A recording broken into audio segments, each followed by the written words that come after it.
All right, boys, we're back.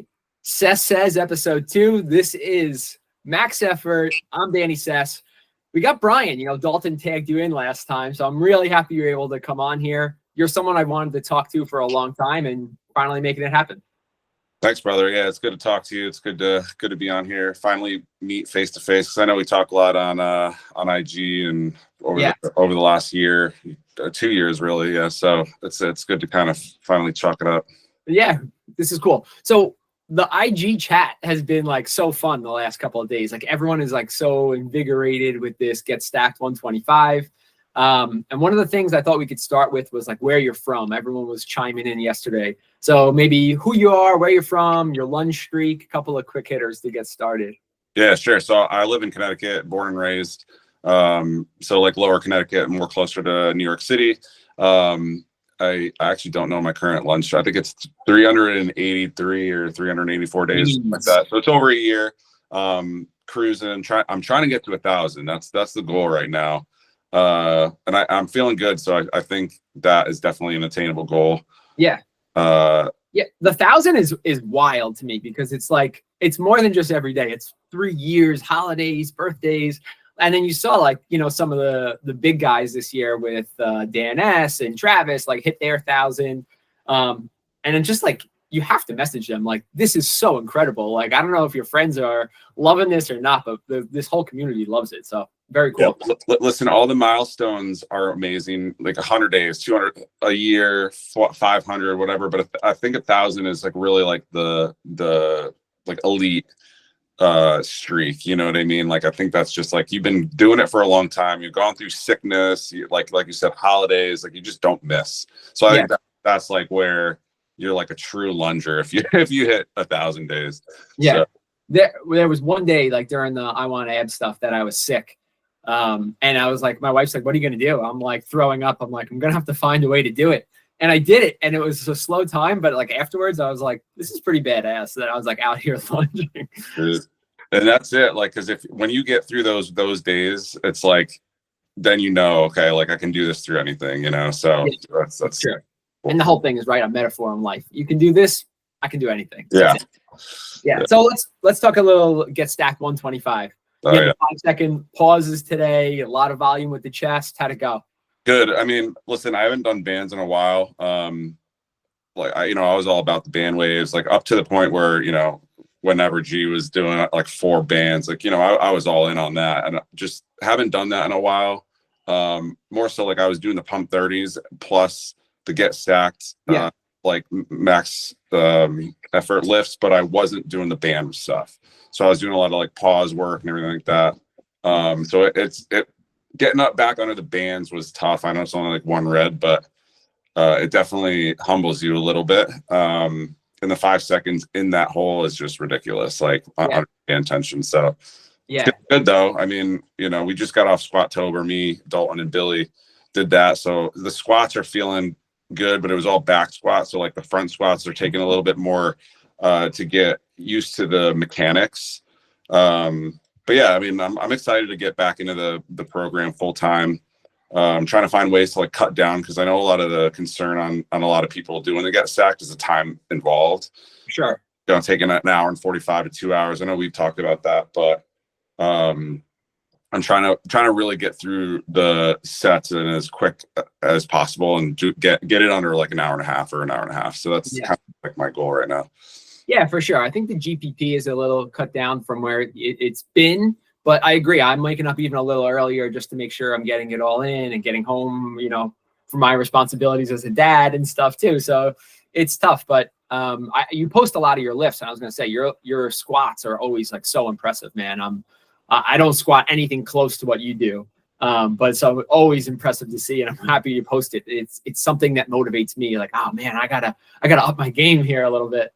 I appreciate that. I mean, I've been squatting for a long time, but that's a good thing, because I know a lot of people are like a little hesitant to post their stuff, but I think everybody in our group chat and anybody who follows us gets motivated by every other person that's lifting. The first thing when I wake up, like I see Dalton's lifts, I see whoever is lunging, like I see all that, and I'm like, I got to get going. Like, Evan's posting stories and stuff like that. And I'm like, all right, I gotta get going. I lift a little bit later, but all that motivates me to go make sure I don't miss. Right. So yeah, I think that's, anybody who's listening, if you're not posting, somebody's out there looking. And I've gotten messages from people not even in the community. They're like, man, you're inspiring me to do a lunch streak or whatever. So you never know who's watching.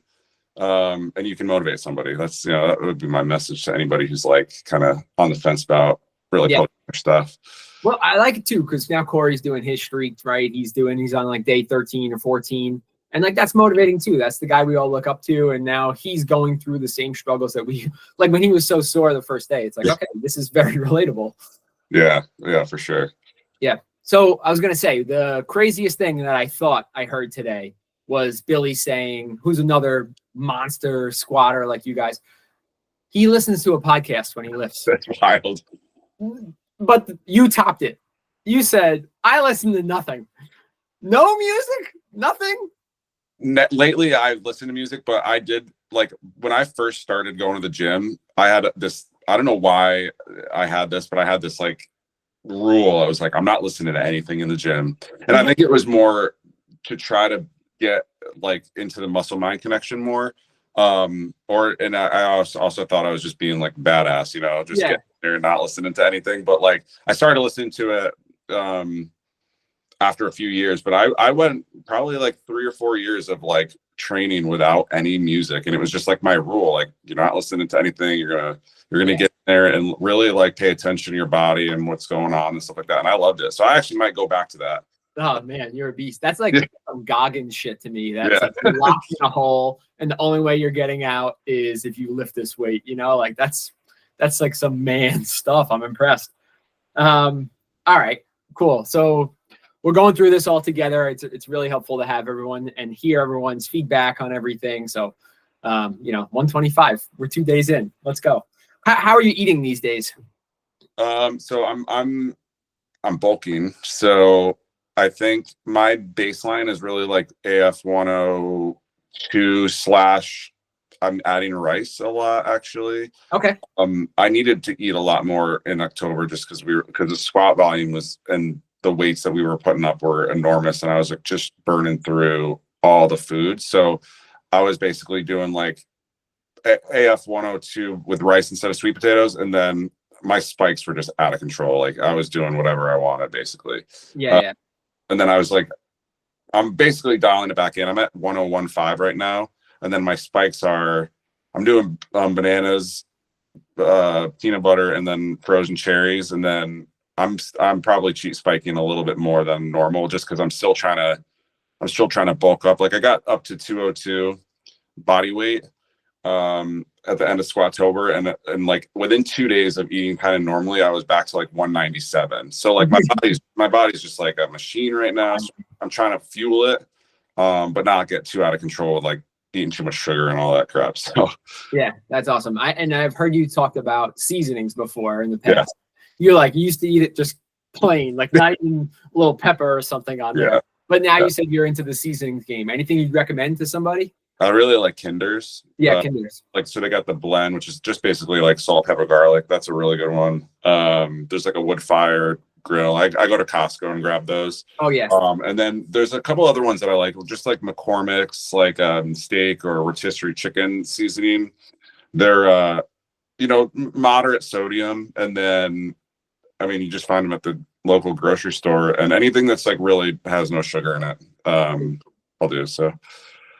All right, cool. What about lunge and learn? Do you not listen to anything then if you're lunging, or you still do a little like self-development on there too? Yeah, that's something I've been lacking on with the learning. So I'll do music when I lunge, but I really do have to. I have a couple audiobooks I'm working on, but I just like, for me, it's hard for me to like retain what I'm listening to when I'm lunging. It's kind of weird. Like whenever, especially when I'm pushing the lunge pace, I've always had a problem with like retaining what I'm listening to. So I kind of switched over to music. I want to get back into the podcast, but I got to figure out a way to like be able to retain that, because otherwise like, I have to listen to the chapters and it's just kind of like, For sure. Yeah, I've definitely like wandered off, and I've been thinking about other things or looking at my time. Oh, I got to push it, but I'm not listening to what they're talking in my ear about. So it's hard. I mean, you're busting your ass. It's tough to then be like very present in what someone's telling you. Yeah. All right, cool. The only other thing I wanted to bring up was the injury history, because I feel like a lot of us have dealt with injuries. You had a pretty big surgery, I think, last year, and now you're back better than ever. So any advice you'd give? It's tough, I think, in the moment of after a surgery to try and get back into things. But, how did you take it? And whatever you're doing has worked. Yeah, so that was huge because so I had a double hernia surgery, and actually, like, this is kind of like a pregnancy thing, but I had like diastasis recti, which is like basically like the lining of your abdominal wall is kind of like separated. So Okay. like if you've ever seen like bodybuilder pictures and they have like a huge like hole, like gap here, that's what that is. So Cool. they actually stitched that up because it's basically like a weakening of your abdominal wall, which that caused like thinning of that, and then the hernias happened. So one I was born with, the other one kind of happened through, I guess, sports hernia. It was hurting like during the I1 app, so I went to go get it checked out, and he's like, if you're lifting, like, you really should get the surgery. Some people like don't, but I was like really feeling it. You could feel like it was like a kind of a burning sensation. So I opted to get the surgery. After the surgery was like extremely tough. So like I could barely walk for like a couple of days, even like up for a few weeks. You got to listen to the doctor, right? So my primary care was like, you got to be careful with the lifting, but the surgeon was like, what, after it's healed, you can lift the house. Like that was his exact words. Okay. Like, I'm going to take the advice of the guy who actually like did the surgery. It's his work. So obviously, like, if he's going to tell me like, you can't lift anymore, I wouldn't. But he said 3 different times, you can lift the house after, 2 months or whatever it was. So, I really took it easy. I didn't try to push anything until I was like cleared to go. But getting back into it was tough because there's always a mental state of like, am I going to hurt myself again? Or am I going to like ruin the surgery? And I'm still dealing with that now, to be honest. Like after like some tough sessions, like I'll feel it a little bit. I've read that can be normal up to a couple of years after the surgery. So it's a huge mental, like kind of barrier that I had to get through. That's like, all right, my doctor said it's okay. There's nothing visibly on the outside. I'm sure it's trauma from the surgery that I'm feeling, and it might be there forever. Or it might go away after a few years. Like, I just don't know. So, I think the advice is like, listen to your doctor, obviously. Yeah. But like, listen to your body. Like, obviously if I feel something and something's not right, I'm not going to push it. But then at the same time, I'm like, I do have to push it. So I'm trying to find that balance between pushing it, but not overextending myself to the point where I would hurt myself again, Yeah. So I understand fully, because I think a lot of the mentality here is you can do this, you can do lunges every single day, whether you're sick, whether it's in the rain, in the snow, like you should do lunges. But here you are saying, my body doesn't feel right, but I should do it. It's hard to like pull the reins back because I deal with this too. I've had 3 knee surgeries, and I'm constantly like, I can do a little more on the squat. I can do a little more. I can do my lunges a little quicker. I can do them outside in the rain, and it's like, oh, did I tweak something? Is this just a minor thing? So I'm happy to hear this. You deal with these same things, but it's true. I want to be in here for the long haul. I think a lot of people do too. And then it's not really talked about a lot, on the app or like in our conversations. It's always like, because we're always pushing each other, and we should, and rightly so. But like, the more I talk to people like one-on-one, it's like everybody's got something they're dealing with. And as much as, we want to push it, it's like at the same time, like, we got to be smart. We got to be smart because this is a longevity thing. So if we're going to like just push ourselves just to hurt ourselves, right, that's not a recipe for disaster. So I think, like, if you're sitting there thinking like, all right, well, I got to do this because everybody, because that's what the community is all about, I don't think that's necessarily true. And you gotta work within the guide rails of like what you can do physically without causing yourself any more harm if you're dealing with an injury or anything like that. Yeah, I like they started saying this live younger, longer mentality, and it's important. You want to be able to do this. Like, you have a bunch of kids. I have a couple of kids. I want to be able to run around and play with them. I don't want to be hobbled on the weekend when it's, you know, supposed to be some fun time. So, all right, this was awesome, man. I really appreciate it, Bryan. I want to keep doing the like tag somebody in. Yeah. So I feel like you're so close to the community. You know so many people better than I do. So who should I talk to next and learn a little bit more about? Yeah, I want to hear from everybody, to be honest. And I love this. And hopefully we do. Like the quick little hitters, like the 10 minutes is perfect, and getting to know everybody in the community a little bit better. So first of all, thank you for starting this. This is awesome. And I appreciate I appreciate Dalton for tagging me. I think I'd like to hear from Hendrickson next. All right, cool. Yeah, so Steve, get loose. Yeah. All right. So this is cool. This is said you got to do the bleep button for him a ton. So get your. So he's someone I'm like so interested in. I'm really looking forward to this. I know he does like all types of like marathon runs, plus the lunges and the lift. So, Steve, looking forward to talking to you. I'm Danny Sess, and that's what I'm saying. Thanks, guys.